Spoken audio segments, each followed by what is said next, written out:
Magandang hapon, bayan. Meron na naman kaming panibagong kwento. Itong aking partner na si Risty. Basta man dyan, Risty. At ito ang magkikwento na si Casaldi. Isama na, Casaldi. Ito naman tayo, guys. Alala ko yung kapitbahay namin doon sa probinsya namin. Tawag doon sa dito sa Maynila, Meralco. Sa amin doon sa may Davao del Sur ka naman yung Dasurico. Yun, Davao del Sur Electrico. Dasurico. Ngayon, isang araw nun, inutusan nung ama yung anak niya para magbayad doon sa kuryente ba. May bayaran doon sa, may mga outlet sila doon sa mismong palengke na namin, pwedeng magbayad doon. Ito na, inutusan na ng ama yung anak. Magbayad ka, Sa bayad center, oh. Dala-dala ng anak yung bill. Naku po, nung papunta na siya doon, nadaanan niya yung mga tao, nagkumpukan yung mga tao ba. Nag-iusyoso yung bata. Lalaki yung bata. Ano yan? Sabi ko, ito daw, pagka bumili ka ng ticket na ganito, mananalo ka ng maganda, Innova. Ganda nun, ah. Oo. Magkano? Oo, sa halagang 300. Isang ticket na yan. Tingin sa pira niya. 1,000.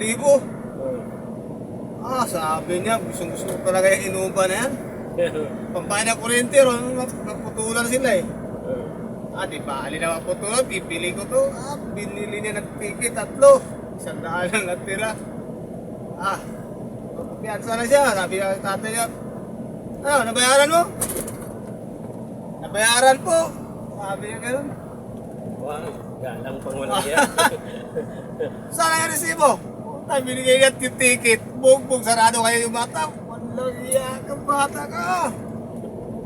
Iyak yung bata. Baka manalo naman tayo. Milyonis naman yung laga ng Innova na yun. Manalo, pinagsapakarami yung pira doon. Paano maputulan tayo? Hindi pa. Nanaginip siya kung manalo tayo. Bugbog sarado, nakatulog yung bata eh. Bugbog yan. Kinabukasan pa. Draw pala nung gabi na yun, nag-draw. Kinabukasan ng umaga, may nakaparada ng Innova doon. Sigaw yung ama, Dong! Gising, nanalo ka ata. Ano, may bagong Innova. Yan, pinarada sa harap natin. Yan pa, inyakap ng ama yung anak niya.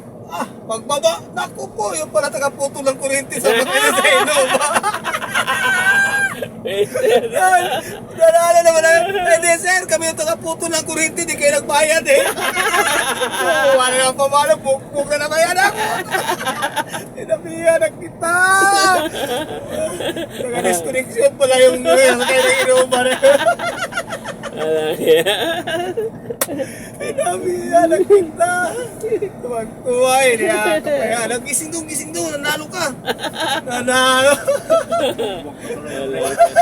Bago Innova mo na eh.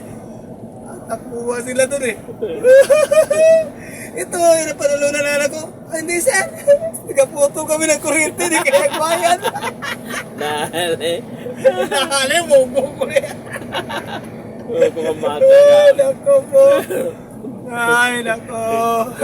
Napakagandang kwento, di ba? Masasaya ko na. Hello, mate. Good afternoon.